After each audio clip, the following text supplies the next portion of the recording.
Baik anak-anak semuanya, energi listrik secara teori yaitu bahwa energi listrik diperoleh dari adanya aliran muatan-muatan listrik yang mengalir.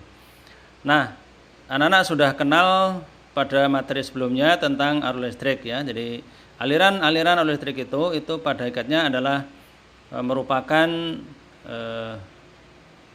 aliran dari muatan yang membawa energi listrik. Nah, sumber-sumber energi listrik antara lain bisa diperoleh dari baterai misalnya ya, aki, dinamo, generator, sel surya atau sel yang berasal akibat sinar matahari, kemudian kincir angin dan lain sebagainya. Nah, energi listrik itu dapat diubah ya menjadi bentuk energi yang lain. Misalnya, pertama energi listrik itu dapat diubah menjadi energi cahaya. Kita ambil contoh misalnya lampu listrik. Saya yakin anak-anak semuanya sudah sering menggunakan alat ini. Kemudian energi listrik dapat juga dirubah menjadi energi panas, misalnya pada setrika listrik, solder listrik dan lain sebagainya.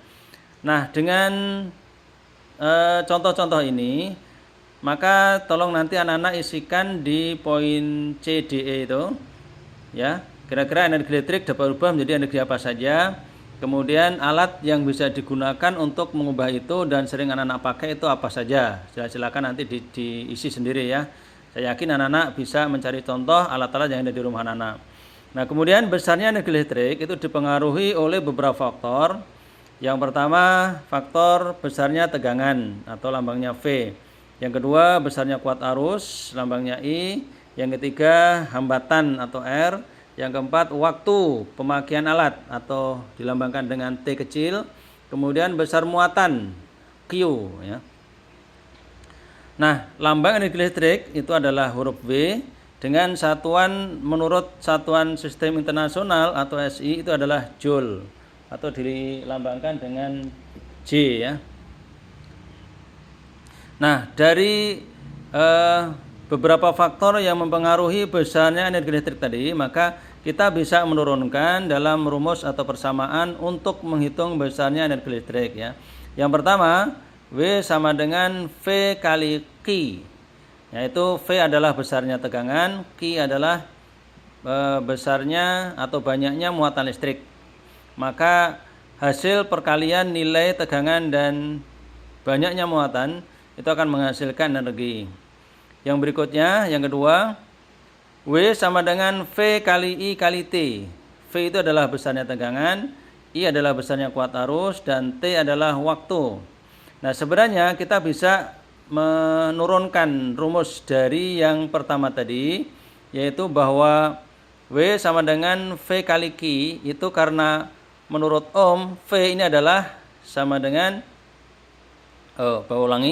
bahwa Q ini berdasarkan persamaan untuk mencari besarnya kuat arus.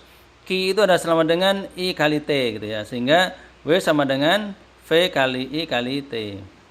Berikutnya yang ketiga, kita merujuk dari hukum Ohm ya, bahwa nilai V itu sebenarnya adalah sama dengan I kali R ya. I adalah kuat arus, R adalah hambatan. Maka V ini kita gantikan, ini ya, kita gantikan I kali R, maka kita peroleh W sama dengan I kali R dikalikan I kali T. I kali T, sehingga diperoleh W sama dengan IRIT atau irit. Nah, ini adalah satu himbauan supaya anak-anak ketika menggunakan energi listrik itu yang hemat atau irit.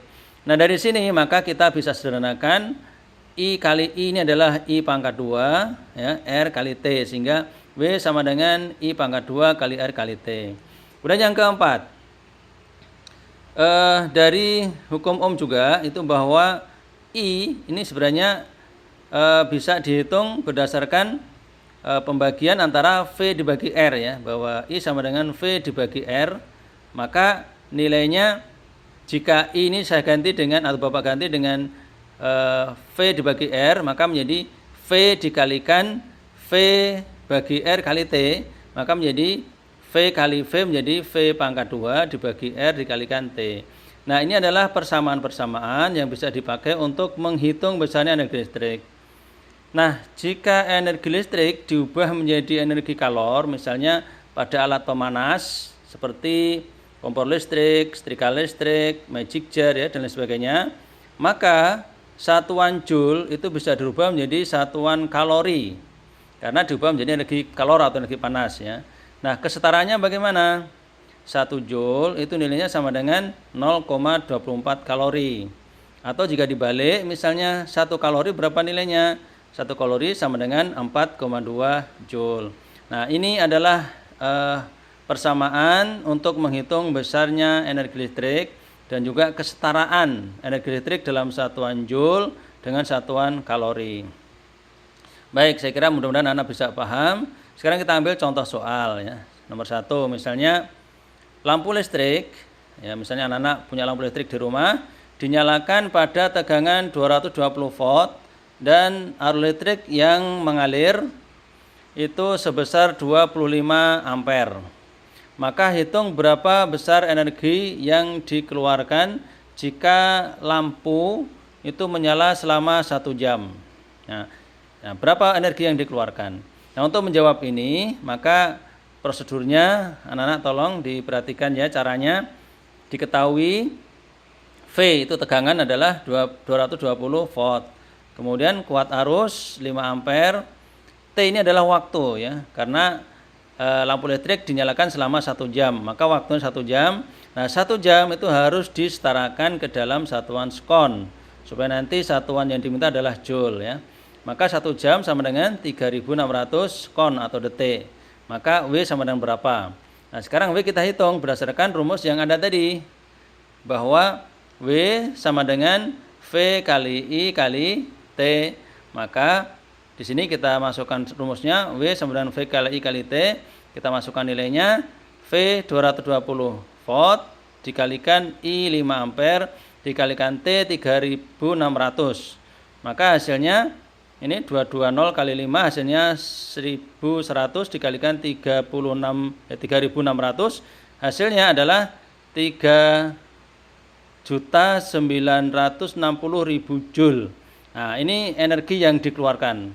Nah, kalau kita rubah ke dalam satuan kilojoule atau kJ, maka tinggal dibagi 1000, kita hilangkan nolnya 3 menjadi 3.960 kilojoule. Nah, ini besarnya energi yang dikeluarkan ketika lampu listrik ini tadi itu dinyalakan selama 1 jam. Nah, ini contohnya ya. Mudah-mudahan para siswa semuanya bisa memahami dengan sebaik-baiknya.